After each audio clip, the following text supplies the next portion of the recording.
Finding low-cost, healthy food can be a challenge, especially in low-income inner-city areas, often described as food deserts.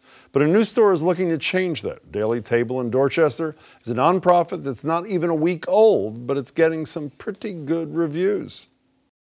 It's very nice, though. What I've seen this morning is very nice. It's a great option, healthy food, delicious food, great price. The older we get, the healthier we need to eat. Lots of water, and food is so reasonable. The prices are dropped dead cheap. The guy in charge is smiling after that. He comes with quite a grocery pedigree. Doug Rauch, who also happens to be the former president of Trader Joe's. Doug, it's good to see you. Good to see you, Jim. What was the goal here? What were we trying to do? Trying to bring affordable nutrition down into an area of the city that's struggling. 1 in 6 Americans are food insecure. And so this was an attempt to try and bridge that gap. I have been taught since I was a tyke that you never, ever eat anything past the sell-by date. If you do, you either go into a coma immediately, I'm serious. We're all conditioned in this country. If it passes the sell-by date, forget about it. You're trying to disabuse people of that notion. One, what are the facts and how do you do that?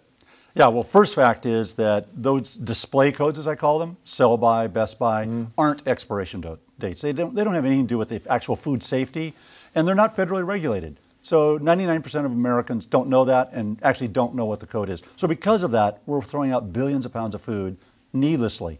So what is it, like 40% I've read that of the food that is edible in this country is not consumed but is tossed? Is that Yeah, it's somewhere between 35 and 40% of all the food grown in America is never consumed.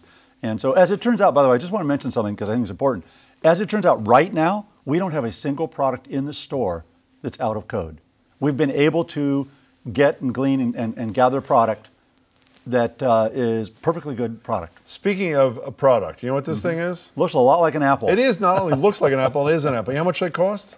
I think 49 cents. 49 cents a pound. Yeah. These are fabulous. Yeah. Prepared meal, I had Salisbury steak with mashed potatoes, $1.99. How do you do this? I mean, let's start with the prepared food. I mean, that's a huge thing, especially for families on the go. How do you do it for $2? Well, first let's say that was a learning I had, and we really had to pivot on the business model. When you get down into the community and start asking them what do they need, you find out that shortage of time. They don't have time to cook dinner. When they get off the bus, get off work at 6:30 at night. So getting prepared meals, we have a kitchen you saw, we have a window where you can look in and right in, see and watch and make sure you feel comfortable. I looked right in. And from that kitchen, we cook up these entrees from product that we've been able to go out and get from the produce market, from manufacturers that sell to us at a very deeply reduced price. By the way, it was not good for $1.99. It was good. I mean, you know, that was my mind. But what do you do? How do you do this?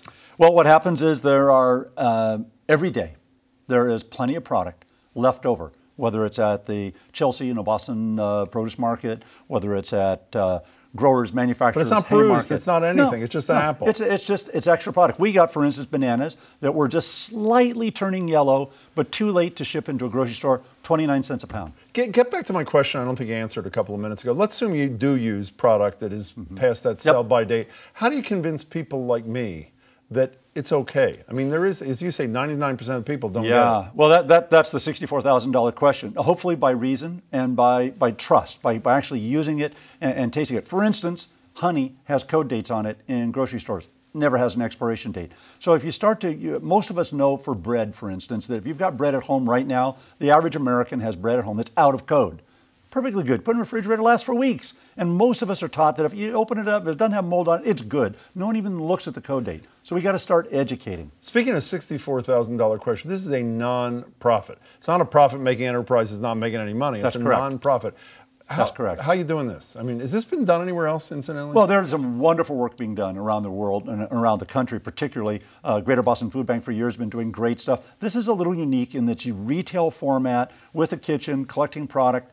So we're doing it with the support of wonderful foundations that have given us money as a nonprofit. And you? And I've put some money in. A lot of money in. For me, it's all relative. So is your goal? It's all relative. Is your goal to replicate this? I'm assuming the goal is not just to have one Daily Table in Dorchester. Yeah. The goal is to spread these well, across the land, a la Trader Joe's? We're already looking at a couple different sites, Roxbury, Mattapan, Lynn, Revere, Everett, there are spots. And then besides that, outside of Boston, and then around the country. How do we find it? What's the address again? It's 450 Washington Street in Dorchester, or you can go to dailytable.org. Free parking right across the street, I can tell you That's that right. as well. And by the way, the kale soup with chorizo, oh my God. Good to see you, Doug Good to see Rauch. you. Daily Table. Thank you. Check it out.